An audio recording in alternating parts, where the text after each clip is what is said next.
Smoke them if you got them. End of the first half, Volunteers on the 1-yard line. Xavier Brown picks off Joey Aguilar and returns it 99 yards for the touchdown.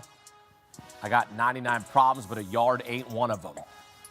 Xavier Brown, what can you do, young man? I'll tell you what, returns it all the way the other way. Alabama wins this 37-20, improves to 10-0 in Tuscaloosa under head coach Kalen DeBoer. Ty Simpson doing enough, 19-29, 253, 2 touchdowns. And I'll tell you what, Alabama making big plays. That is 6 straight wins for the Tide, including 4 against ranked opponents. And Alabama in a nice position right now after that opening loss to Florida State. They've won 6 in a row. Coming up next is South Carolina. Back here in studio, Kenjon Barner and Richard Johnson. And Kenjon, you have to love that play at the end of the first half for Alabama. What happened on that play? Because that play was sort of set up by the play before that where they ran the football. You know, with a second left, they're probably going to throw the football. What did you see on that breakdown for Tennessee? Listen, the defensive back had his eyes on the quarterback the entire time while peripheral the tight end breaking out. Broke on the ball, made a great play on the ball, and took it back to the house. Listen, anytime you're in a position where you know what the offense is going to do, you have the upper hand. And that defensive player knew exactly what was going on. He knew situational football is what we call it. He understood it, made a play. More importantly, on this run, it was his ability to get downfield and force the defender to stop his feet, which gave him that split-second difference to touch paint in the end zone.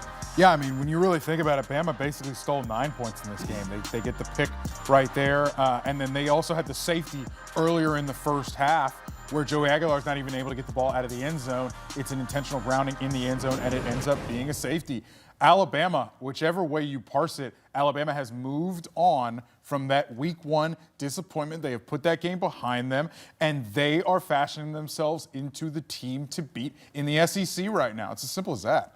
When you look at what they've done, Kenjon, over the last 4 games against the ranked opponents, they haven't been blowouts, but they're doing enough to win. They won against Georgia by 3. They won against Vanderbilt, a close game.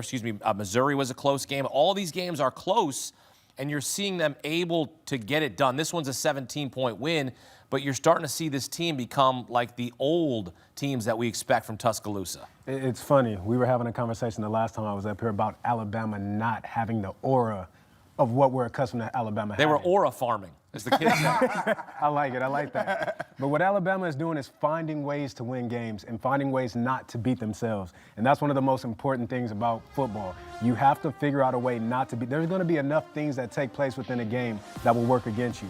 But as long as you can find ways not to beat yourself and continue to be physical, dominate the line of scrimmage, and get your playmakers the ball, you should win games, and that's what Alabama's doing. I almost think it's unfair to hold this Alabama team to the Nick Saban standard. Nick Saban is never coming back. The dominance that Alabama had, the dominance that any team could have against or with Nick Saban, that's done. It's done. It's never going to happen again in this day and age in college football. Right now, Alabama has to have their own program identity. They have to find their own ways to win, and they're doing that right now with Black Hoodie Kalen DeBoer.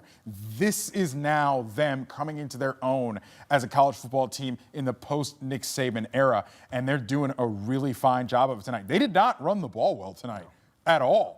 Ty Simpson was good, but I didn't think Ty Simpson was incredible, right? They're finding different ways to win. That's what I think is important about how this Alabama team's building. One of my friends is an Alabama fan.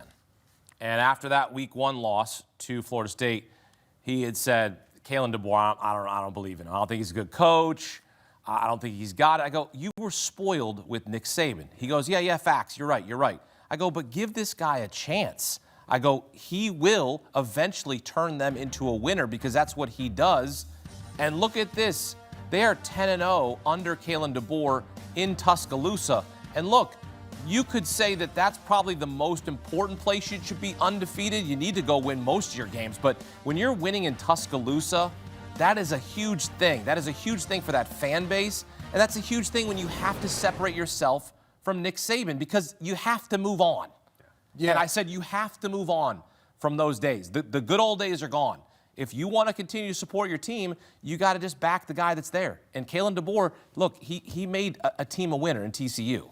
Excuse me, Washington. Yeah, in Washington. And they're winning in different ways, in different places. That's the thing, too, right? You go on the road and you win at Missouri. You go on the road and you win at Georgia. And then you win this game, you defend your own house in a rivalry game, third Saturday in October. It's impressive what Alabama's building right now.